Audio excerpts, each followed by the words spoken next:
শোল মাছ একটু সাতলাই নিব, ভাজবো না সেরকম। ওকে ওকে। তাহলে মাছের মধ্যে এখন দিব আমি, মাছে দিব হলুদ,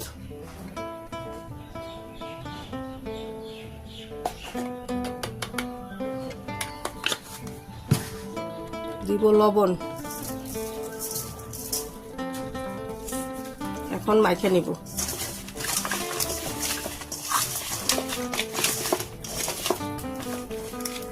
দেখেন বন্ধুরা কত বড় বড় পিস। এটা তো ছেলে খাবে না শোল মাছ, এটা আমি খাবো। আর একটা আমার ধর্ম মেয়ে রাখছি, মেয়েটারে খাওয়াবো। এই দেখেন মাথাটা কত বড়, মাছ ভাজা করি।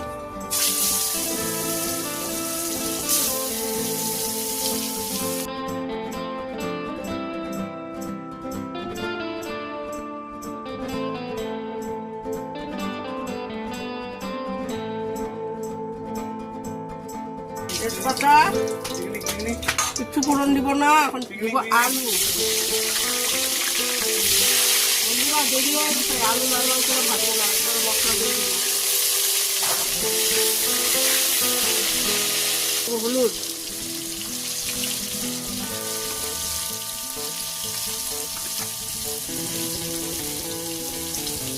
তারপরে দিব লবণ।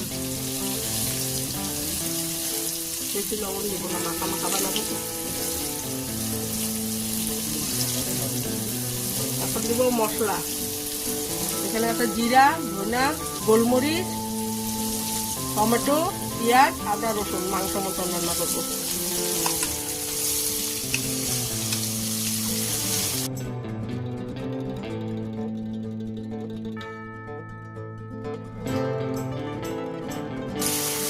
বন্ধুরা কষানি হয়ে গেছে, তেল ছেড়ে দিতে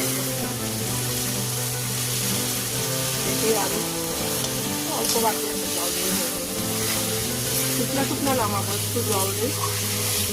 কষানি হয়ে গেছে।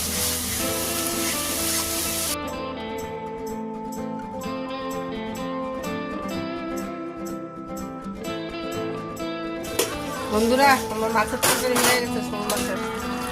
এখন ধনিয়া পাতা দিয়ে নামাই দিব।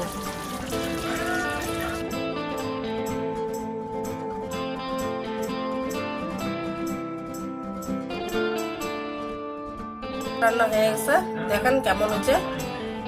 লাইক করবেন, কমেন্ট, শেয়ার সব করবেন, আর কমেন্টে জানাবেন মাছটা কেমন রান্না হইলো। দেখেন শোল মাছ একদম মাখা মাখা করে মাংস মতন রান্না হচ্ছে, দেখেন।